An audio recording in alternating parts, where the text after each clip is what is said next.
Brother ice cream chocolate ரெண்டு parcel 500 change இருக்கா இல்லையா? ஆனால் என்கிட்ட பெரிய நோட் தான் இருக்குது, அதனால தான் பார்த்தேன். 500 மாதிரி.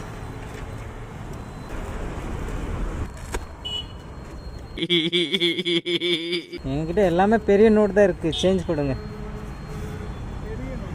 ஆமாம்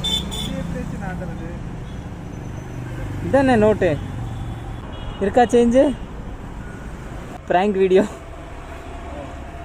கேமரா லைவ்ல இருக்க மாதிரி. ஒரிஜினல் நோட் தர அது இருக்கா? அதுக்கு சேஞ்ச் இருக்கா? இல்லை என்கிட்ட இருக்குது, வேண்டாம்.